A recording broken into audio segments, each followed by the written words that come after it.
Bismillahirrahmanirrahim. Allahümme salli ala Muhammed ve ali Muhammed. Allahümme aczil li veliyyekel fərəc. Məkasib kitabında Qeybət bölümündən 34-cü dərsi oxuyuruq. Mərhum Şeyx Murtəza Ənsari buyurur, biz qeybət haqqında artıq 3-cü bəhsi edirik. Ona görə də buyurur Əs-Salis, üçüncüsü, yəni qeybət bölümündə 3-cü bəhsimiz Fima ustusniyə minəl qeybə. O yerdən bəhs edirik ki, qeybətin haramlığından istisna olunubdur.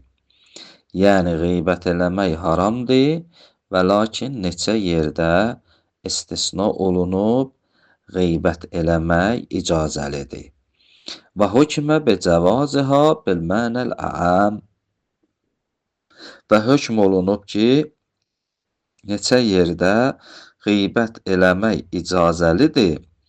Bilmənəl əm. Əm mənasında. Bilmənəl əm nədir? Bilmənəl əxəs nədir? Bilmənəl əm odur ki, yəni haram, mubah, müstəhəb, kərahət, vacibin müqabilində. Amma əl-cavaz bimənəl əxəs, onun mənası budur ki, yəni təsaviyə tərəfeyn, yəni hər iki tərəf bərabərdir, feil və tərk, yəni eləyib eləməmək. Bu bərabərdir. Ona görə buna deyirlər bilmənəl əm ya bilmənəl əxəs. Burada da mərhum şeyx buyurur ki, və hökmə becəvazıha bilmənəl əm. Hökm olunub neçə yerdə qeybət icazəlidir, özü də ümumi mənada. Hətta bəzi yerlərdə qeybət eləmək vacib olar. Məsələn, necə? Əgər bir nəfərin qorunmağı üçün, bir nəfərin qanının tökülməməyi üçün bəzən qeybət eləmək vacib olar. Belə ki, İmam Cəfər Sadiq əleyhissalatu vəssalamın bir rivayətində bunu görürük. Nəql edirlər ki, Həzrəti İmam Cəfər Sadiq əleyhissalam bir məclisdə oturmuşdu və öz şagirdi və səhabəsi olan Zürarə İbn Əyəni pislədi. Yəni, qeybət oldu orada. Həzrət Zürarənin əleyhinə sözlər dedi. Və Zürarənin oğlu da buyururlar ki, o məclisdə var idi. Və bu oğlan bu sözü İmam Sadiqdən eşidəndə atasının haqqında çox narahat oldu və tez gəldi atasına xəbər verdi. Və atası çox narahat oldu. Yəni Zürarə İbn Əyən çox narahat oldu.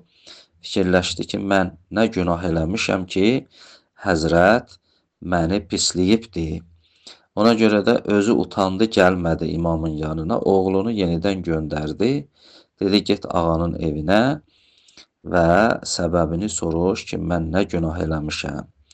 Və nəql edirlər ki, Zürarənin oğlu gəldi İmam Sadiq əleyhissalamın evinə və öz atasının narahatçılığını ona bildirdi. İmam Sadiq əleyhissalam buyurdu, Zürarə mənim gözlərimin nurudur və lakin mən o məclisdə onu pislədim. Səbəbi bundan ibarət idi ki, orada xəlifənin adamları var idi və istəyirdilər ki, mənim yaxınlarıma əzab verərlər, mənim yaxınlarımı öldürərlər. Ona görə də Zürarə mənə yaxın olduğu üçün fikirləşdim, ona zərər vurarlar, onu dünyadan qətlə yetirə bilərlər. Onun üçün onu pislədim ki, onlar elə bilsinlər ki, Zürarə məndən uzaqdır və Zürarə mənə yaxın deyil. Burada Həzrət Zürarənin qanını saxlamaq üçün, Zürarəni qorumaq üçün bu işi gördü. Ona görə də bəzən görərsən ki, qeybət eləmək vacib olar ki, bir nəfərin qanını saxlamaq üçün, qorumaq üçün. Və Həzrət oğluna buyurdu, get Zürarəyə deyinən ki, Zürarə narahat olmasın və mən bu işlə onu qorumuşam və onu hifz eləmişəm. Ona görə də bəzi yerlərdə qeybət eləmək icazəli olar, bəzi yerdə qeybət eləmək hətta vacib ola bilər. Mərhum şeyx də buyurur: "Fə'ləm ennel mustafad minel əxbaril mütəqəddimə və qeyruha." Bunu bilginən ki, qabaqda söylədiyimiz rivayətlər və söyləmədiyimiz rivayətlər, yəni qeybət haqqında bir qədər rivayətləri biz oxuduq və bəzi rivayətlərdə heç onları oxumamışıq.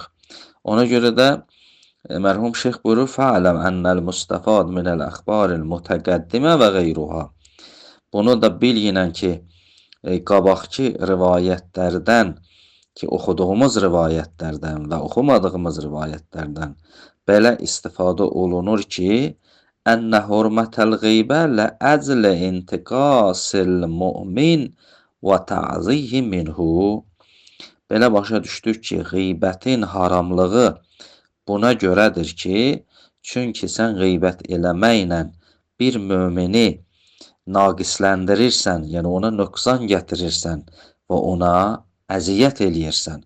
Çünki onu naqisləndirirsən və ona əziyyət verirsən, qeybət ona görə haram olur. İndi fərz eləyək ki, bir yerdə sən qeybət eləməklə möminə əziyyət eləmirsən, mümini naqisləndirmirsən, bəlkə o mümini qoruyursan, bəlkə o mümini hifz eləyirsən, onda da qeybət eləmək haram olmaz.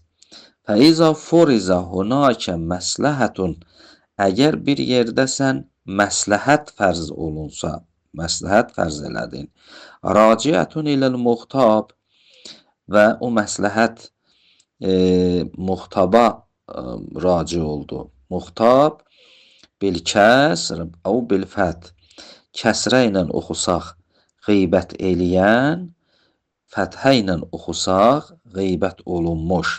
Bir dəfə deyir muxtəyyibun, bir dəfə muxtəyyəbun. Muxtəyyəb deyəndə artıq bu qeybət olunmuşa şamildir. Muxtəyyibun, yəni qeybət eləyənə şamildir. Amma kəlmədə ye ki, gəlib qəlb olur əlifə, hər ikisinə olur muxtab. Ona görə deyir bil kəsr əv bil fət. İstəyirsən o muxtab kəlməsi muxtəyyibun oxu, ya muxtəyyəbun oxu.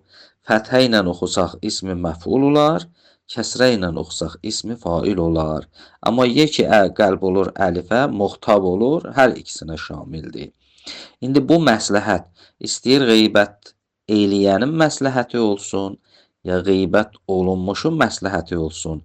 Av salis, ya üçüncü bir şəxsin məsləhəti olsun.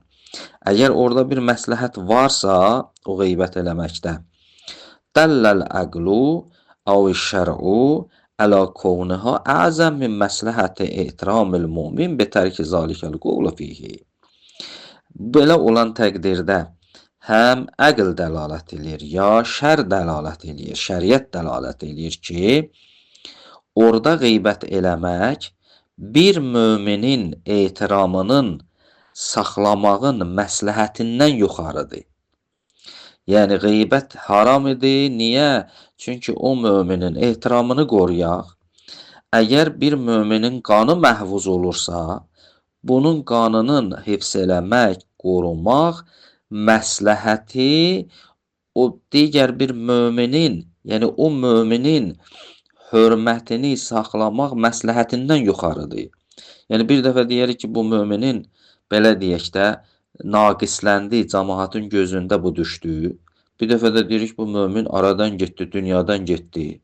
Əlbəttə dünyadan getməməyin, onu qorumağın məsləhəti onun ehtiramının qalmaq məsləhətindən nədir? Daha yuxarıdır, əzəmdir. Yəni buna əql və şər dəlalət eləyir.